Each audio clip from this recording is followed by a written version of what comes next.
Olá, turma, tudo bem?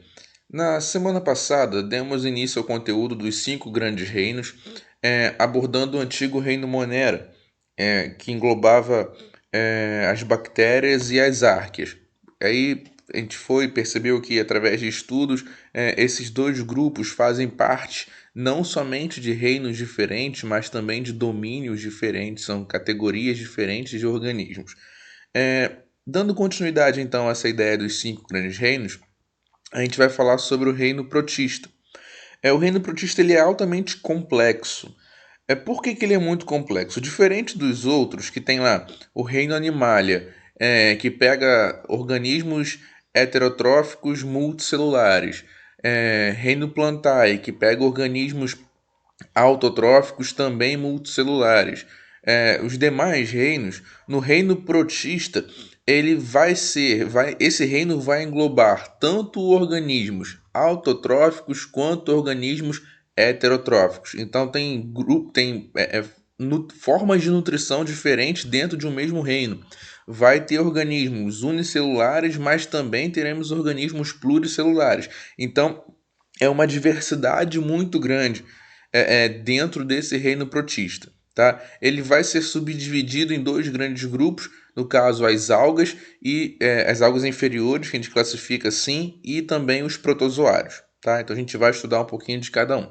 Ok? Então vamos lá, reino protista. A célula de um reino protista ela é muito parecida com a célula de um animal ou de uma planta. Isso porque a célula vegetal vai apresentar cloroplasto, que vai conferir essa questão da cor verde juntamente com a clorofila, que a clorofila está dentro do cloroplasto, e vai apresentar alguns vacúolos. O que são vacúolos? São espaços dentro da célula responsáveis pelo controle osmótico, controle de água na célula. E os protozoários vão apresentar essas estruturas, no caso os plastos e no caso o vacúolo, e as algas apresentarão os plastos. Então são muito semelhantes às células vegetais. E também apresenta algumas estruturas das células animais, como a presença de cílios e flagelos responsáveis pela locomoção. Tá? Então são células extremamente complexas, apresentando inúmeros componentes internos, algumas estruturas também externas.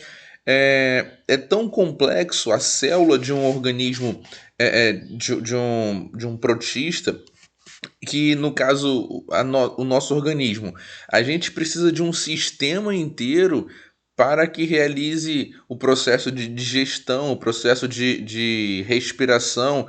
Então a gente tem um sistema inteiro que vai fazer determinada função no organismo. Já a célula de um protista, não.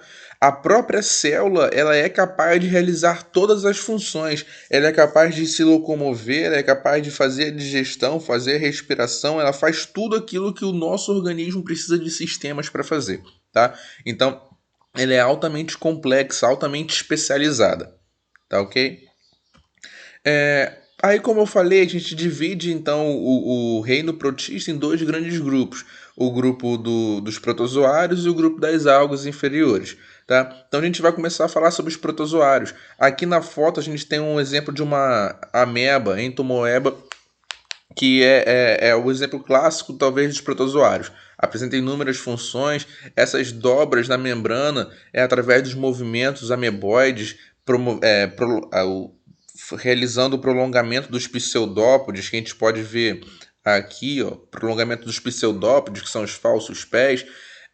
Então, a célula em si ela é altamente complexa. Esse movimento de pseudópode pode ser usado tanto para alimentação, capturando um alimento, ou então também para locomoção. Tá?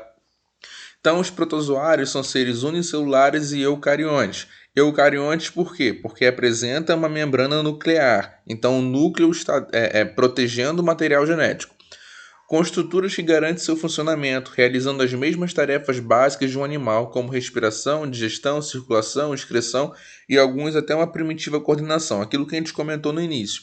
Enquanto a gente precisa de um sistema inteiro para realizar determinada função, o sistema excretor, o sistema circulatório, o sistema digestório, o sistema respiratório, enquanto a gente apresenta inúmeros sistemas para realizar essas funções, o protozoário em uma única célula é capaz de realizar toda essa função, tá? Até mesmo uma coordenação, uma primitiva coordenação através da locomoção, do movimento, tudo bem?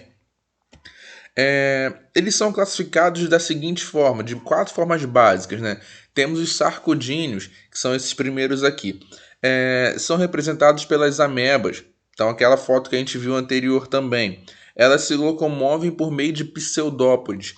Pseudo é de falso, podes de pés. Então os pseudópodes são falsos pés, tá? Então a gente pode ver aqui na foto, ó, parece até um pezinho aqui no caso. Vai se movimentando, promovendo, prolongando a própria membrana, formando esses pseudópodes. A Entomoeba coli, por exemplo, é um morador habitual do intestino grosso humano, onde obtém abrigo e alimento, sem acarretar prejuízo ou benefício para o seu hospedeiro. Enquanto a Entomoeba histolítica é o parasita do intestino grosso do ser humano. A Entomoeba histolítica é que causa a amebíase, tá? Essa daqui é que causa a amebíase no ser humano. Então, são os sarcodíneos. Mastigóforos. Os mastigóforos locomovem-se por meio de flagelos. São esses daqui, ó.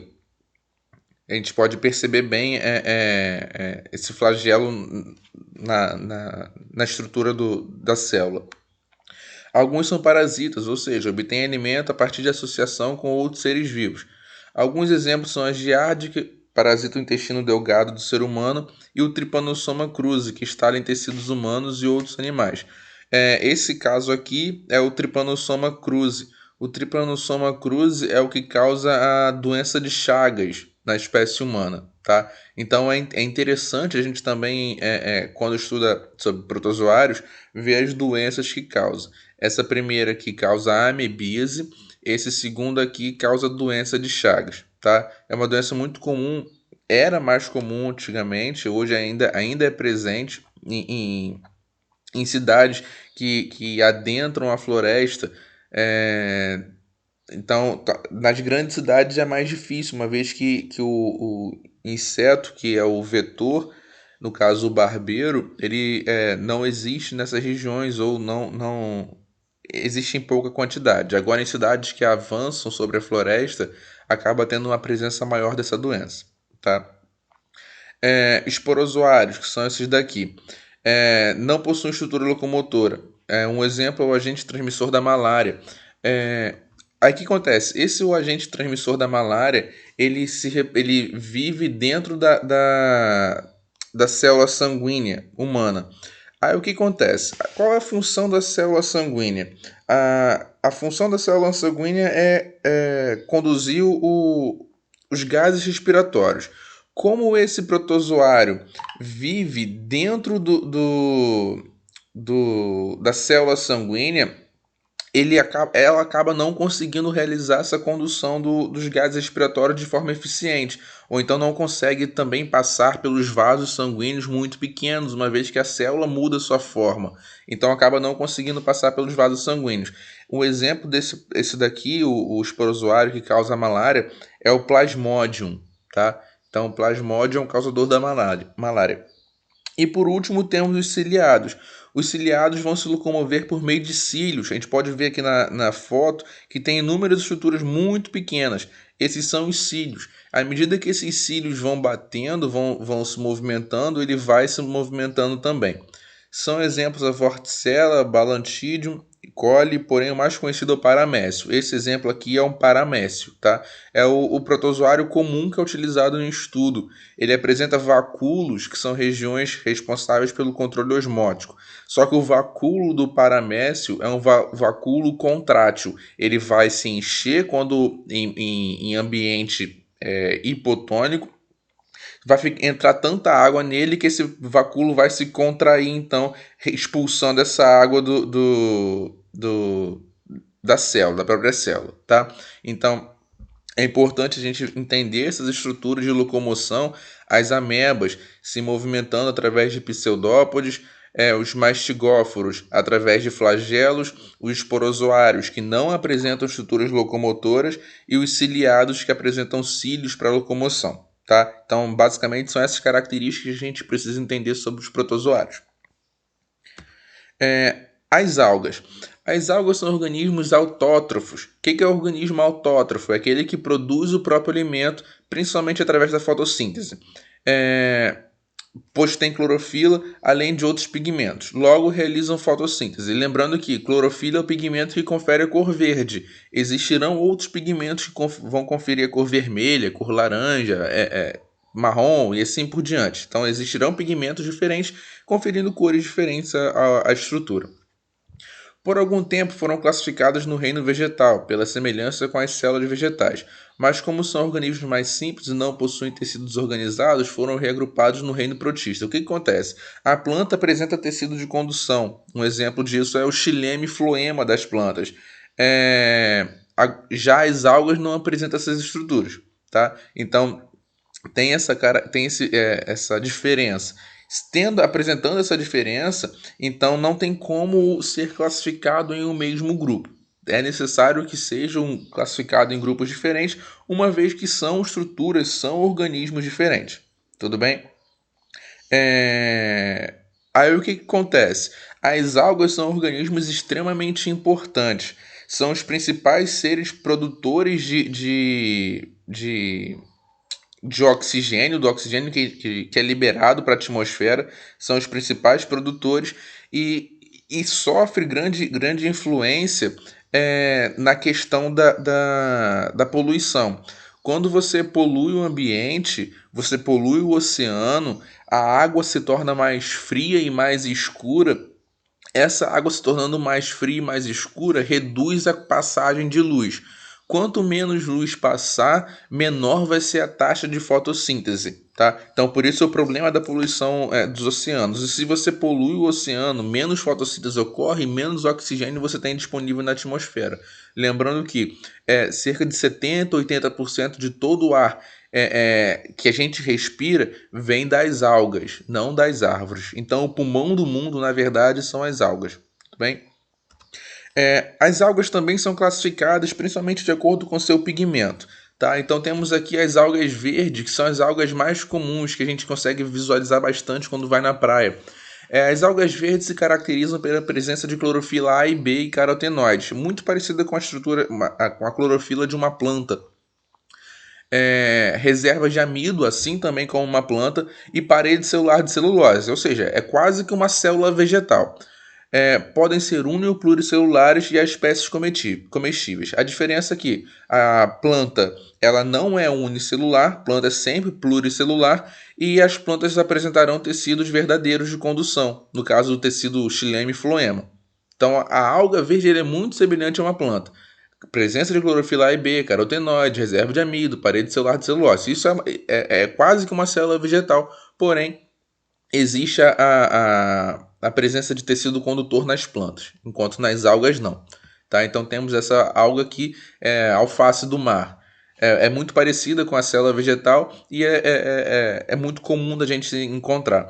As algas vermelhas ou rodopíceas, que são essas daqui, apresentam clorofila A e ficobilina, outro tipo de pigmento uni ou pluricelular, filamentosos e fixados em substratos. Existem espécies comestíveis. Certas algas vermelhas têm na parede de suas células um material de consistência gelatinosa denominado agar, que é acrescentado a vários alimentos como balas e doces. Tem ainda grande utilidade em técnicas laboratoriais, sendo empregados como componente e meio de cultura para micro-organismos. Então a gente vai ver que as algas apresentam inúmeras funções também no meio farmacológico. A gente vai ver que alguns são usados em cosméticos, fazer sorvete, pigmentos, abrasivos de metais, pasta de dente. Então tem inúmeras estruturas, inúmeras funções, não somente uma função ecológica. Tá? Então essas daqui são as algas vermelhas, apresentam um tipo de pigmento diferente do que esse daqui. Tá? Esse primeiro aqui apresenta clorofila A e B e carotenoides, esse daqui vai apresentar clorofila A e ficobilina. Algas pardas ou feofíceas. Essas algas pardas a gente encontra bastante aqui em Arraial, quando o mar está meio batido, a gente encontra bastante dessas algas aqui. Tem essas bolinhas que fazem ela flutuar de forma mais eficiente, essas bolinhas de ar. As algas pardas se caracterizam pela presença de clorofilas A e C, carotenoides e fucoxantina, parede celular com polissacarídeo, a algina. Elas são pluricelulares e existem espécies comestíveis. O alginato, material preparado a partir da algina, é bastante empregado na fabricação de cosméticos, sorvetes e massa de modelagem utilizada na odontologia. Assim como eu falei, existem inúmeras outras importâncias das algas além da importância ecológica. A importância ecológica das importâncias é a mais importante? Sim, só que existem outras importâncias além da ecológica, tá? Então, aquilo que eu falei, ó, são pigmentos. Essas três algas aqui apresentam um tipo de pigmentos diferente, por isso a coloração delas será diferente. As algas douradas, essa daqui bonitinha aqui, ou crisofíceas. As algas douradas possuem formas unicelulares isoladas ou coloniais, sendo importantes componentes do plâncton. Um exemplo é a diatomácea, que contém o diatomito, formado por sílica. O diatomito apresenta consistência porosa, sendo empregado como componente de filtros. Quando pulverizado, ele pode ser adicionado como abrasivo a polidores de metal e cremes dentais. Então, novamente, uma outra importância das algas para a espécie humana. Essas diatomáceas são muito encontradas, principalmente em regiões costeiras, tá? Então, é bem comum ser encontrado, analisado essas regiões onde tem o rio desemboca. E por último temos as pirrofíceas. As pirrofíceas são as algas unicelulares isoladas ou coloniais. Elas fazem parte do fitoplâncton e incluem também os dinoflagelados, que são esses daqui da foto. Responsáveis pelo fenômeno da maré vermelha. A maré vermelha é um fenômeno extremamente importante, biologicamente falando, porque causa a morte de muitos peixes. Tá? Então adquirem essa coloração vermelha uma vez que as algas que fazem a maré vermelha, no caso são as algas pirrófitas, apresentam essa coloração avermelhada. Tá? A maré vermelha pode ser pode liberar toxinas na água, causando morte de animais e também causando alergia na espécie humana. Então, basicamente, esse é o reino protista, esse é o conteúdo que eu precisava passar para vocês hoje, como que eles são classificados, protozoários e algas, e dentro dessas classificações de protozoários, os tipos de protozoários, e dentro da classificação das algas, os tipos de algas. Lembrando que os protozoários são classificados de acordo com estruturas locomotoras, e as algas geralmente com tipo de pigmento, tudo bem? Então basicamente é isso, galera. Qualquer dúvida sinaliza para mim que eu respondo para vocês. Tá ok? Tchau, tchau, abraço.